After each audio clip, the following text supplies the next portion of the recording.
Boa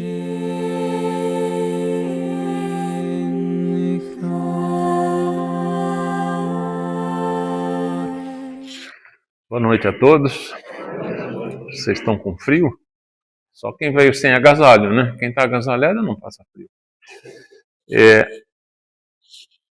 É uma satisfação estar outra vez aqui com vocês para falar um pouquinho sobre a nossa querida doutrina espírita. Eu tenho quanto tempo? Meia hora e eu olho em qual relógio? Aquele que estava lendo? Beleza. Então, enquanto nós estamos aqui conversando, os passes continuam? É assim que funciona o trabalho? Ação depois, tá bom. Então estão todos aqui agora. É muito comum que as pessoas, principalmente aquelas que não conhecem a doutrina espírita, confundirem espiritismo com mediunidade. As pessoas falam em espiritismo, já logo pensam em mediunidade. Espiritismo é uma palavra que foi criada por Allan Kardec.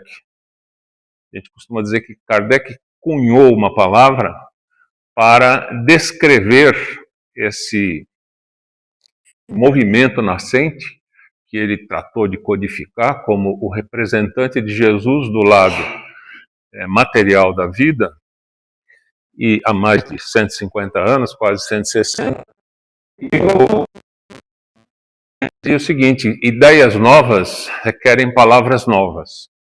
Com o passar do tempo, como a mediunidade é uma característica do corpo, não é do espírito, é do corpo, e cada um de nós tem mediunidade, mas a maioria das pessoas tem a mediunidade inibida.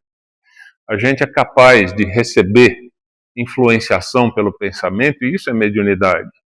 Mas tem alguns tantos, dentre nós encarnados, que têm a mediunidade aflorada. Então eles são um bom veículo de transmissão das ideias do plano espiritual para o plano material. Não precisa ser necessariamente um espírito luminoso que está falando através do médium. Às vezes é um espírito sofredor, que está em dificuldades, enfim.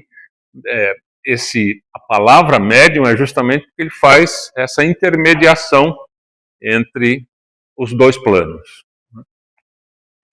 Mas a palavra espiritismo, como eu disse, foi criada por Kardec, mas aos poucos, o povo em geral, nós fomos associando várias das religiões que fazem uso da mediunidade como se todas elas fossem espíritas.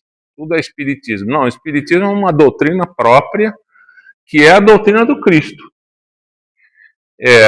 Quando Jesus resolveu que era hora de trazer informações adicionais em relação àquilo que ele já tinha trazido aqui, vivendo entre nós há 2000 anos, e ele tinha prometido esse evento com o nome de Consolador, né? Ele diz lá nos Evangelhos, a gente pode ler, que em algum momento apropriado, ele iria pedir ao Pai, e ao Pai, Deus, ia conceder a ele a possibilidade de enviar o Espírito Verdade, o Consolador, que a gente chama de Consolador prometido, e que reconhece como sendo a doutrina espírita, e viria recordar a nós, os espíritos que desenvolvemos o nosso processo evolutivo temporariamente aqui na Terra, iria nos recordar daquilo que ele falou, Jesus, e mais do que isso, nos ensinar coisas que àquela época nós ainda não estávamos capazes, em condições intelectuais, de compreender. E esse é o Consolador prometido por Jesus, a doutrina espírita, que veio por escolha do próprio Cristo através da via mediúnica. Então, a doutrina espírita foi toda trazida para o plano material através da mediunidade.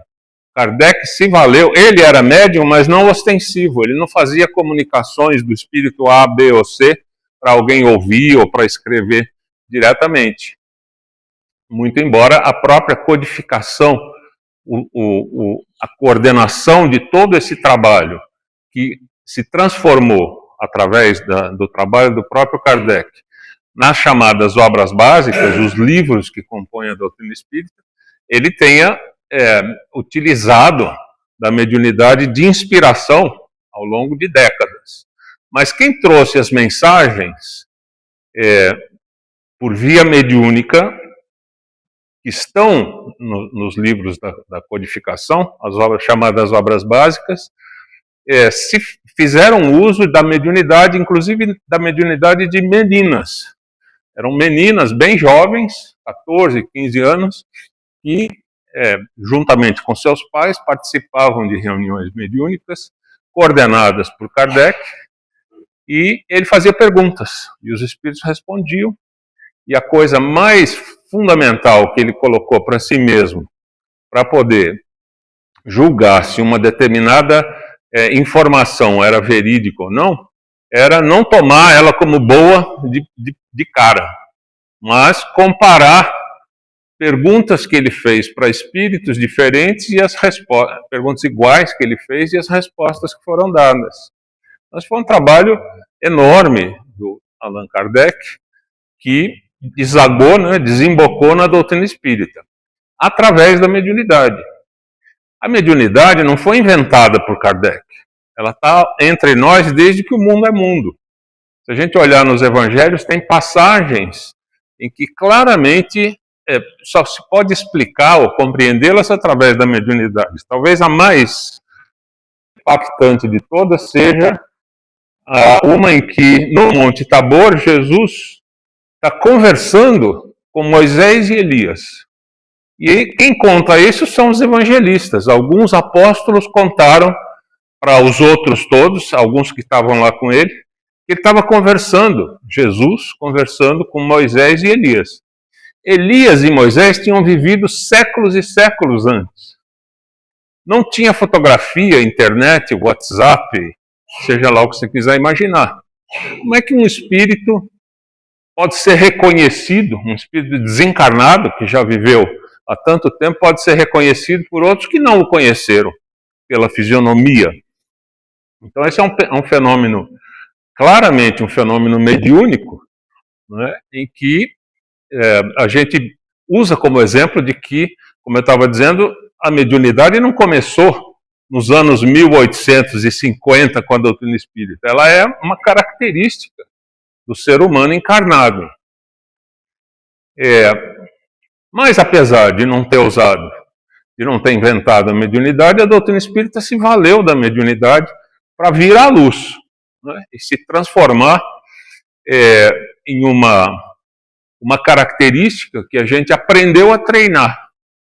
Então a gente pode ser médium com a mediunidade desgovernada, que é igual a alguém que pega um carro, mas não sabe dirigir, e sai trombando por aí, fazendo barbaridades. Ou você pode treinar a sua mediunidade, se ela de fato é aflorada e você tem inspirações, tem visões, é preciso procurar um grupo sério de uma casa espírita, como essa aqui, e tantas outras que nós temos em funcionamento, para desenvolver a sua mediunidade de modo que ela possa funcionar não como um empecilho, mas como uma ferramenta útil que possa favorecer o próprio médium, que vai se equilibrar se souber governar a sua mediunidade, quer dizer, o motorista que aprendeu a dirigir mesmo o carro, ou, e mais do que isso, através de reuniões bem orientadas, ajudar outros tantos que não têm mediunidade aflorada, mas têm problemas que não sabem resolver sozinho. E é por isso que a gente tem essa característica de acolhimento na casa espírita.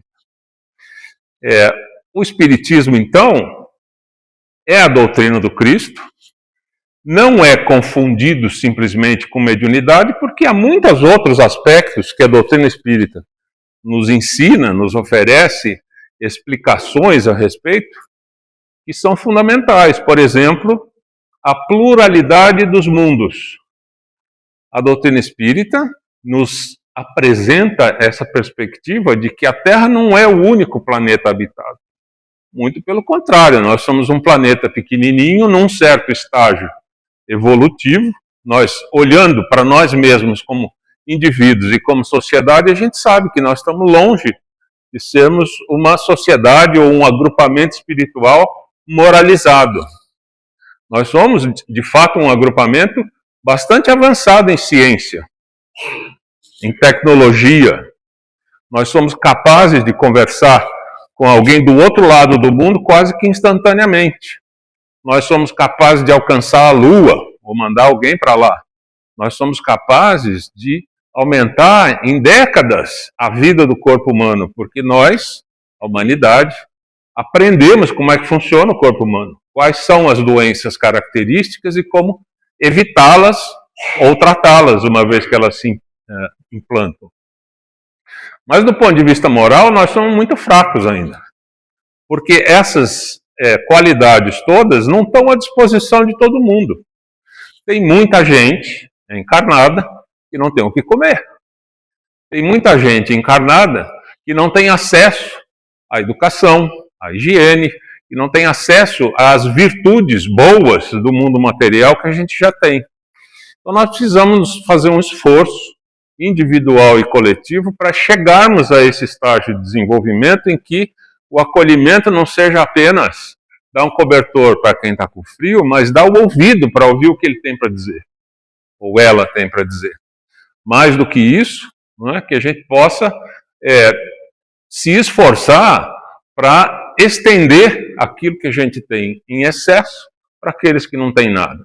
Isso não é amanhã que vai acontecer. Nós não vamos sair daqui hoje à noite e vamos dormir felizes com essa ideia e amanhã nós vamos doar tudo que nós temos e vamos nos tornar espíritos bondosos, luminosos. Esse é um processo longo e requer muitas encarnações. Está aí outra característica que identifica a doutrina espírita. Nós falamos abertamente que o espírito não morre. Toda religião fala isso. A religião é um meio de nos trazer oportunidade de compreender a nossa relação com o Criador e entender objetivos da vida, né? De onde nós viemos, para onde nós vamos, qual é o objetivo, qual é o roteiro. E cada religião tem a sua receita ou a sua maneira de encarar essas questões todas e dar o seu encaminhamento.